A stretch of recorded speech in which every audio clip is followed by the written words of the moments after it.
दिनै मोनसे भेरि आनफर्चुनेट टपिकनि सायाव रायलायगोन। नोंथांमोना भिडिअखौ उइदाउट स्किप फुल नायबानो जाबाय।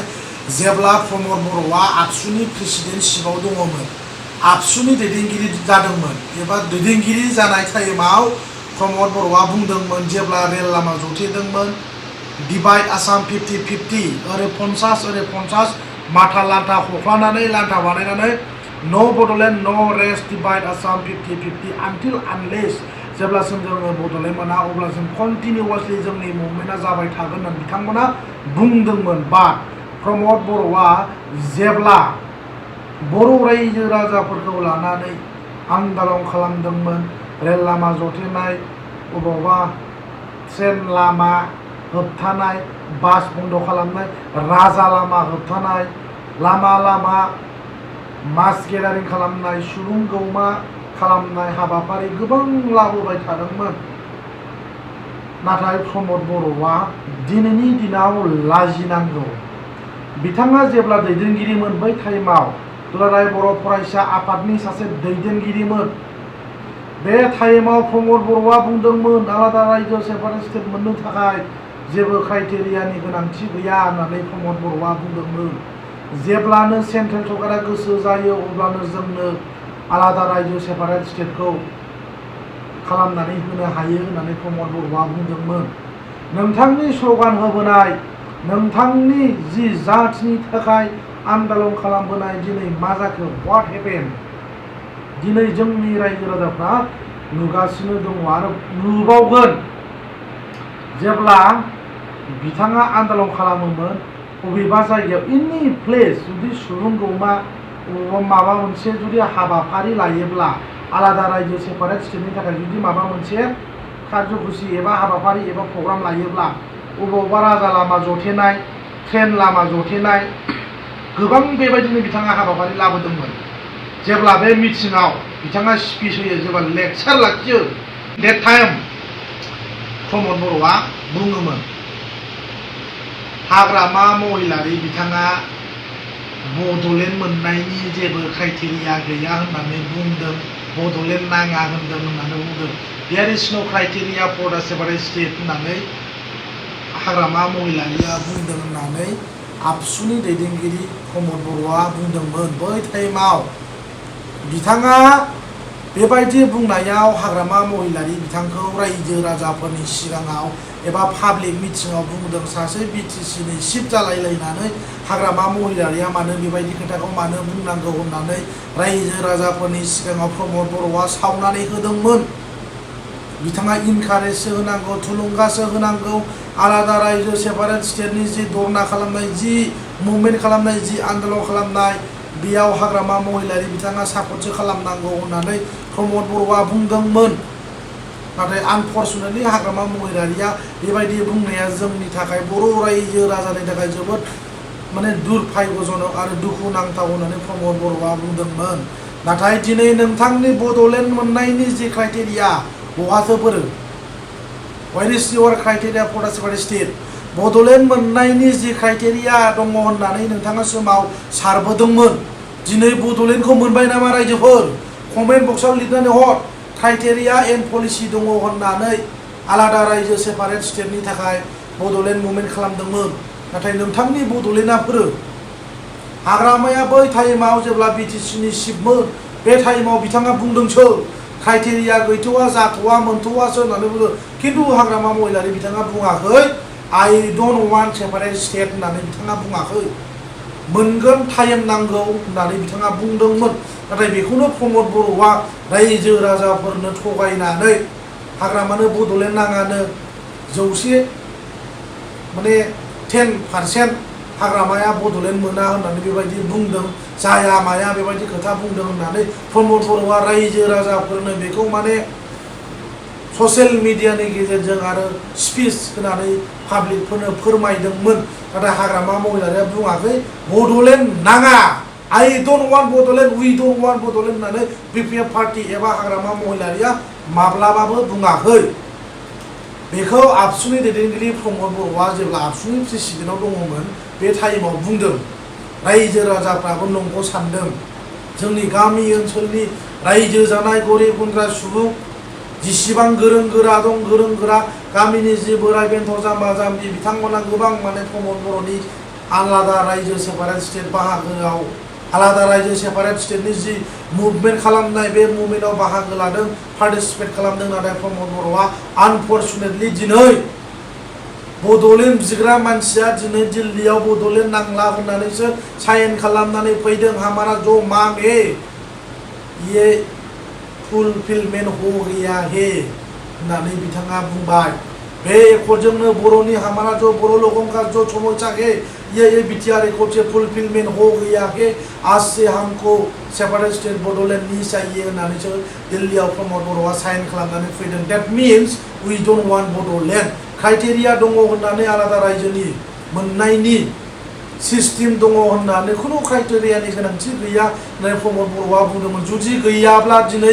नोंथाङा बड'लेण्डखौलाय मानोथो लाबोनो हायाखिसै दिनै हिर'आ सोर हु इज द हिर' दिनैनि दिनाव हाग्रामा महिलारि बुंनाय खोथायानो दिनै जाफैबाय एट प्रेजेन्ट जि आबसुनि दैदेनगिरिफोर दं बिथांमोनाबो बुंदों दिनैनि दिनाव माने जेबो बिथांखि गैया आलादा रायजो सेपारेट स्टेट क्रिएट खालामनायनि एबा सोरजिनायनि दाफुंनानै होनायनि दिनै सेन्ट्रेल सरकारनाव जेबो क्राइटेरिया एन्ड पलिसि गैया होननानै आबसुनि दैदेनगिरिफ्राबो बुंनो गोनां जादों दिनै मानो बुंनो गोनां जाखो बै टाइमाव क्राइटेरिया गैया होननानै बुंदोंमोन हाग्रामाया बड'लेण्डआ जाथ'वामोनथ' टाइम दङ जोङो रोंबावनांगौ गोरों गोरा जानांगौ अट'मेटिकेलि जोंना बड'लेण्डआ मोनखागोन होननानै हाग्रामा महिलारिया बै टाइमाव बुंदोंमोन नाथाय दिनै आनफर्चुनेटलि फैयै फैनानै जों मा नुनो मोनखो What we have seen today जों मा नुनो मोनखो एभ्रिथिं इज फेक ग्रेजुवेलि फैयै फैनानै बर'नि जि हप्स एन्ड एसपिरेसन दंमोन टटेलि दिनै डिस्ट्रय जाबाय डिस्ट्राक्सन जाबाय दिनै प्रमद बर'आ बर' रायजो राजाफोरखौ दिल्लीयाव फाननानै फैदों बे रोखा बे आं बुंनाय नङा बे लिरनायावनो दंखायो रिटेन डकुमेन्ट नोंथांमोना मोनगोन जुदि मेम'रेन्डामनि जि प्रसेसआव लिरनाय दं बे दफा जि ड्राफ्ट दङ बे क्लसाव मेम'रेन्डाम अफ सेटेलमेन्टआव लिरनाय दङ रोखायै नोंथांमोना जुदि फरायोबा मोनगोन What is the meaning of peace accord? What does it mean? नोंथांमोना नायोब्ला नुनो मोनगोन गुवारै नोंथांमोना बिनि सायाव माने फरायनानै रिडिं खालामनानै नायनो हागोन गमामायैनो जोंनि थाखाय मोजां नंगौना नङा नोंथांमोना फरायनानै नायबानो नुनो मोनगोन मानि थाखायनो दिनै ससियेल मिडियाआव गावजों गावनो फुंनिफ्राय लानानै दिनै गावजों गाव ससियेल मिडियाआव कनफ्लिक्ट कनस्पाइरेसि जायो मानो क्रिटिसिजम खालामो मोनसे खोथाया सिदाखा जुदि ससाइटियाव समाजाव क्रिटिसिजम गावजों गाव सोंखारिलायनाय थायाब्ला बाव खुनु देयर इज नो डेभेलपमेन्ट देयर इज नो जौगानाय बाव जेबो ग्र' गैया जुदि समाजाव ससाइटियाव जोंनि समाजाव जुदि गावजों गाव क्रिटिसाइज सोंखारिलायनाय थायोब्लासो डेभेलपमेन्टआ जायो आदारवाइज जेबो डेभेलपमेन्ट फैनाय नङा स' रायजो राजाफ्राबो कनसियास जानाया मोजां दिनैनि दिनाव बड'लेण्ड मोनगोन होननानै रायजो राजाफोरखौ बिथांमोना थगायबाय गोबां जोङो बर' फिसाफोरा आलादा रायजो सेपारेट स्टेटनि थाखाय मुख्लब जानांबाय बर' बिमाफोराबो जिनाहारि जानांबाय दिनै प्रमद बर'आ मानो बेबायदि खालामखो जेब्लासिम बड'लेण्ड मोना सोमावसारबाय थागोन जेब्ला बड'लेण्ड मोनगोन सौरागुरि गामियाव गावनि बिमा बिफाजों फुल स्टपखौ डायरि खालामनानै गावनि लिरनाय जि डायरि बेखौ फुल स्टप थुनानै बिथाङा गावनि बिमा बिफाजों रायजो जाहैगोन होननानै बिथाङा बुंदोंमोन दिनै जों मा नुनो मोनखो दिस इज टटेलि ड्रामा बिथाङा जेब्ला आबसुनि प्रेसिडेन्सिपाव दंमोन बे टाइमनिफ्रायनो बिथाङा हाग्रामानि गादि बिपिएफ पार्टिखौ जोख्लायनानै इउपिपिएल सरकार दानानै आंहा बिटिसिनि सिएम जानांगौ प्रमद बर'नि बे से नाम्बार वान प्रमद बर'नि बे मोनसे लुबैनाय मोनसे सिमांमोन दिनै प्रमद बर'आ गावनि जि सिमां दंमोन जि हप्स एन्ड एसपिरेसन दंमोन बे दिनै फुलफिलमेन्ट जाजोब्बाय प्रमद बर'आ दिनै दिनाव सेटिसफाइ जाबाय बिथाङा खुनु दिन बर' रायजो राजानि थाखाय बिथाङा सैथो गोसो लानानै सोमावसाराखै जुदि बिथाङा सैथो गोसो लानानै जुदि गावखौ फुललि बियो सेक्रिफाइस खालामदोंमोनब्ला बर' रायजो राजानि थाखाय जुदि आलादा रायजो सेपारेट स्टेटनि थाखाय बिथाङा गावखौ फुललि जुदि सेक्रिफाइस खालाममारदोंमोनब्ला दिनैनि दिनाव बर' रायजो राजाफोरखौ बेबायदि एकर्ड खालामनानै धंस खालामनाय नङामोन जायनि थाखाय प्रमद बर'खौ दिनै बेफारि होननानै बुंदों रावबो ओरैनो बुङा बेफारिखौ जायनि थाखाय बिथाङा दिल्लीयाव बड'लेण्ड नांला होननानैबो फैबाय हाग्रामायाथ' खुनु दिन बड'लेण्ड नाङा होननानै बुङाखै आरो खोनानायबो नङा जुदि खोनादोंबा कमेन्टआव हट भिडिअफोर दङबा कमेन्टआव लिरनानै बा ससियेल मिडियाआव शेयार खालामनो हागोन माब्ला बुङा बिथाङा बुंदों बड'लेण्ड जाथ'वा मोनथ'वा टाइम नांगौ सम नांगौ होननानै बिथाङा बुंदों। खिन्थु बेबायदि खोथाखौनो प्रमद बर'आ साफ्लावनानै होनानै बेखौनो गुवारै प्रमद बर'आ ओरै खालामनानै बेले बेजे खालामनानै बेखौ रायजो राजाफोरनो ब्रडलि माने इन्टारप्रिटेसन एबा एक्सप्लेनेसन खालामनानै होदों। That means समाजाव एबा ससाइटियाव बर' रायजो राजाफोरनो सावनानै होदों। नै नायदो रायजोफोर, हाग्रामा महिलारि बिथांनो बड'लेण्ड नाङानो, जोलैनि हांगार, हाग्रामा महिलारिनाव बर' जाथिनि सेन्टिमेन्ट गैया नामा, बिथांनाव ब्लाड गैया नामा, बर' जाथिनिफ्राय बिथांखौ एरख'नांगौ होननानै बुंदोंमोन। हा दिनै सोर जाखो? लाजिनो रोङिया जाथि फाननानै जाग्राया सोर जाखो? दिनै रायजो राजाफोरा बयबो नुबाय हाग्रामा महिलारिया बड'लेण्डखौ फानखो ना प्रमद बर'आ फानखो? खुनु दिन हाग्रामा महिलारिया बड'लेण्डखौ फानाखै, बे सिदा खोथा। मानो होनना बुङोब्ला बिथाङाबो बड'लेण्ड सेपारेट स्टेटनि थाखाय आन्दालन खालामदोंमोन, मुभमेन्ट खालामदोंमोन। खिन्थु बिथांनि मुभमेन्ट खालामनाय टाइमाव गोबां जोंनि बर' रायजो राजाफ्रा दुखु खस्थ' सहायनांनो गोनां जाबायमोन, जायनि थाखाय रायलायलायनानै बे बिटिसि एकर्डखौ खालामदों। बे बिटिसि एकर्डखौ साइन खालामैनि सिगां गोबां जोंनि इन्टेलेक्सुयेल जेसेबां माने मेलेमजिबिफोर दं, बर'नि जेसेबां सानसुमैफोर दं, गामिनि रायजो राजाफोरजों गुवारै बिनि सायाव डिसकास खालामलायनानैसो बे एकर्डखौ खालामदों, बिटिसि एकर्डखौ। बिटिसि एकर्डआ जोंनि थाखाय एक्सेप्टेबल नंगौना नङा? जोंहा बेखौ लायोब्ला माबायदि बेनिफिट जागोन, माबायदि बेनिफिट जाया, बिनि सायाव गोबां सरसा जादों। बिनि उनावसो रायजो राजाफ्रा अके जोंनि थाखाय बे एक्सेप्टेबल होननायावसो हाग्रामा महिलारि बिथाङा बिटिसिखौ एकर्ड खालामदों। जुदि रायजो राजाफ्रा बेजों जुदि गोजोननाय गैयामोनब्ला बेखौ बिथाङा साइन खालामनाय नङामोन, बे सिदा खोथा।